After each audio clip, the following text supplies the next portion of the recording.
Salam sejahtera Malaysia, denyut nadi suara rakyat bergema di channel ini. Beginilah jalan raya di Sabah. Selalu menari-nari. Tapi syukurlah masih ada jalan. Jangan tak ada jalan sudahlah. Tak apalah. Rasanya kalau tak ada banyak rasuah dekat Malaysia mungkin jalan lebih baik kan. Tapi tak apalah. Apa-apa pun kita serahkan semuanya kepada yang berkuasa, mahkamah, SPRM dan sebagainya. Kita tak boleh klaim kata ini jalan ini jadi macam ni kerana si anu rasuah, tak boleh lah. Sebab kita tak ada bukti.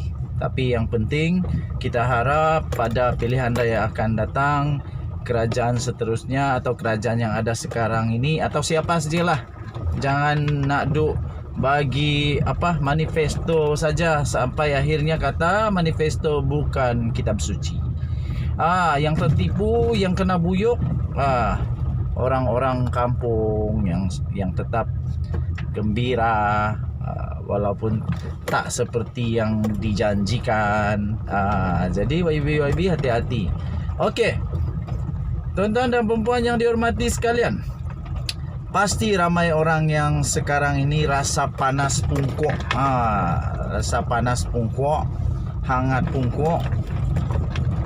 Kenapa? Kerana akhirnya SPRM sekali lagi bakal menyenaraikan nama-nama yang akan didakwa untuk kes Mara Corp pula. Mara Corporation. SPRM dah cadangkan dakwa beberapa pihak.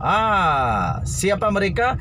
Jangan kamu skip kerana di dalam video ini mungkin ada nama-nama yang bakal disenaraikan. Nama-nama besar, nama-nama kecil, bilis-bilis, jerung-jerung, malah naga-naga yang bernafsu besar nak makan duit kerajaan bakal akan ketahuan kantoi. Okey. Mara Corp, SPRM dah cadangkan dakwa beberapa pihak diterbitkan di Malaysia kini 14 Jun 2022 pukul 4.34 petang kemarin. Okey, tuan-tuan dan puan-puan, ceritanya begini.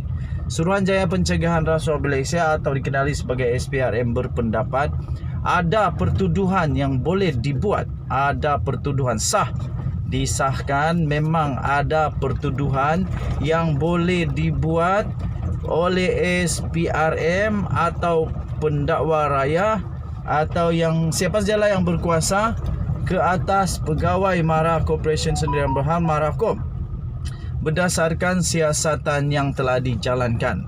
Demikian kata Ketua Pesuruhjaya SPRM iaitu Azam Baki yang memberitahu selepas menyelesaikan siasatan, dokumen berkaitan akan diserahkan kepada Jabatan Peguam Negara AGC bersama saranan tersebut. Bukan akan, tapi mungkin sudah diserahkan kepada pejabat Peguam Negara. Katanya pihak kami sebagai penyiasat, kami dah hantar fail kami kepada AGC untuk dikaji.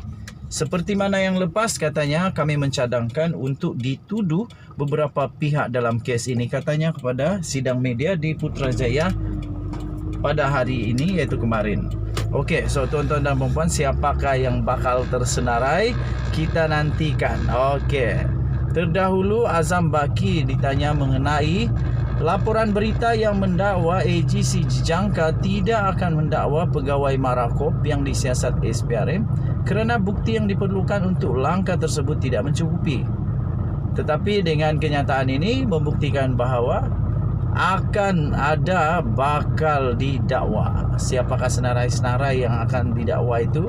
Okey, antaranya ialah eksekutif menaikkan allowance tanpa kelulusan, membuat tuntutan berganda dan menyalahgunakan harta syarikat seperti kereta. Kata Azam lagi, setakat ini SPRM tidak dimaklumkan sebarang perkembangan daripada AGC. Belum ada perkembangan daripada AGC sama ada kes tersebut akan dibawa ke mahkamah atau sebaliknya. Katanya dalam kenyataan itu setakat ini tidak ada komen nak kata kes ini tidak dituduh.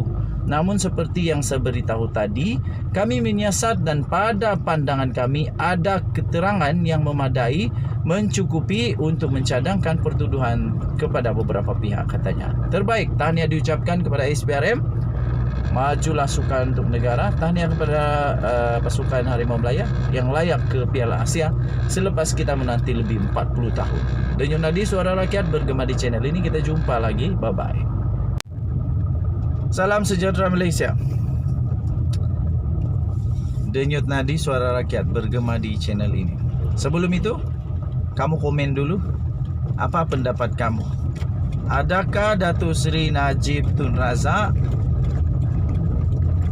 akan dipenjara atau bebas?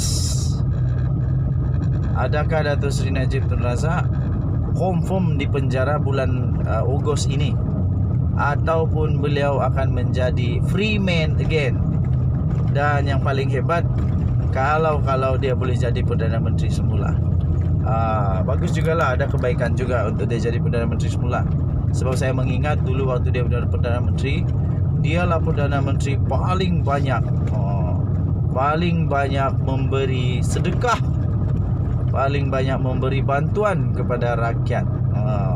Paling terkenal 1MDB.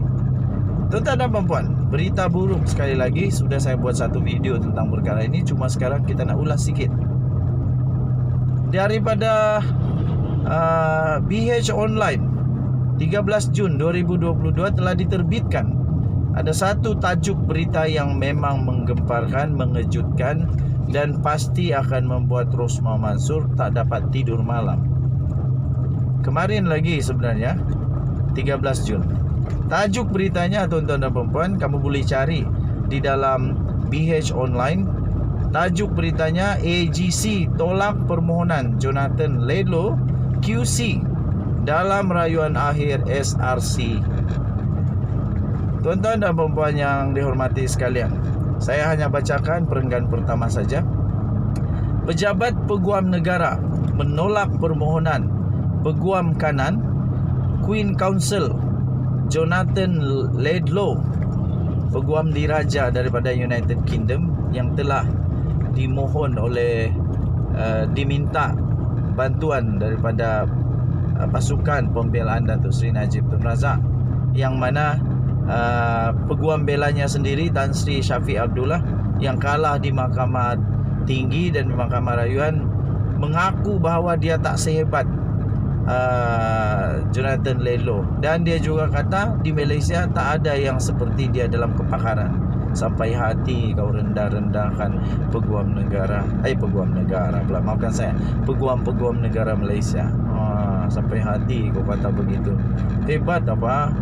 Peguam negara Malaysia hebat apa? Dan kau pun hebat juga. Tan Sri Shafie Abdullah pun hebat juga. Tapi kali ini dia mengaku bahawa dia tak sehebat Jonathan Laidlaw.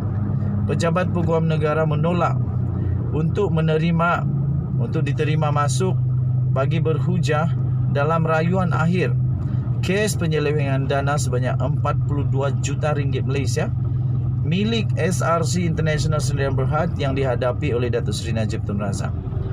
Tuan-tuan dan puan yang dihormati sekalian, pada pendapat saya susah untuk Najib menang lagi. Kalau betul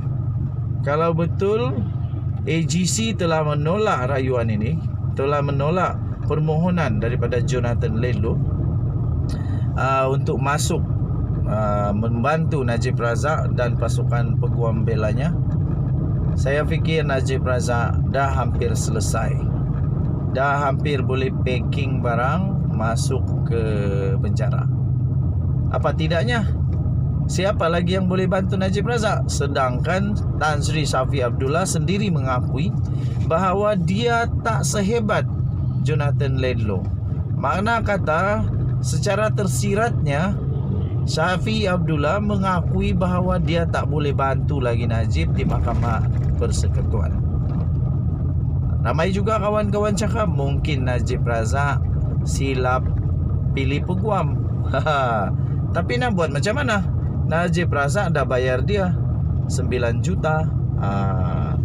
Itu 9 juta mungkin bukan untuk kes SRC International ni lah. Mungkin bagi upah untuk dia membantu parti UMNO dalam segala kes mahkamah. Okey. Tetapi kerana wang 9 juta yang telah dibayar itu membawa juga musibah kepada Tan Sri Shafie Abdullah apabila dia pula didakwa di mahkamah kerana dia tidak isytiharkan pula wang tersebut sebagai pendapatan. Okey.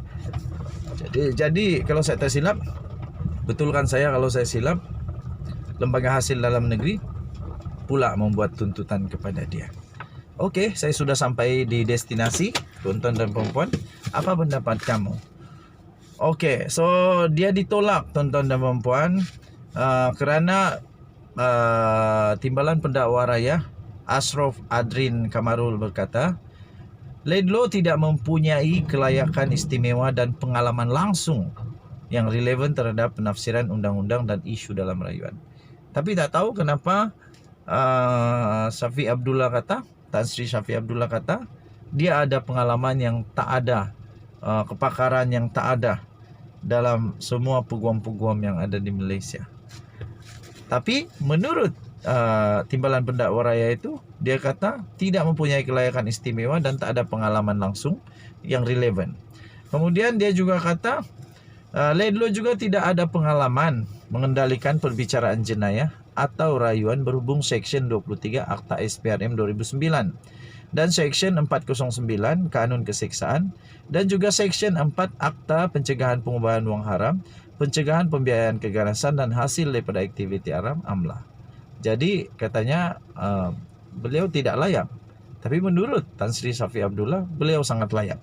Jadi kalau memang betul seperti tajuk ini, iaitu AGC tolak permohonan Jonathan Laidlaw QC dalam rayuan akhir SRC, maksud kata memang dia tak layak lah.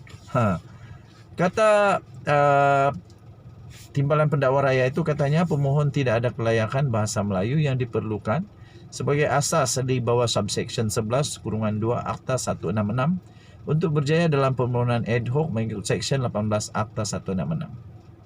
Tambahnya lagi, pemohon juga bukan seorang yang berkelayakan untuk diterima masuk sebagai peguam bela dan peguam cara ad hoc di bawah Akta 166. Tambahnya fakta bahawa peguam Tan Sri Muhammad Shafie Abdullah mengendalikan perbicaraan perayu iaitu Najib Razak dan rayuan di Mahkamah Rayuan adalah satu kenyataan yang jelas bahawa Muhammad Shafie memiliki kelayakan istimewa.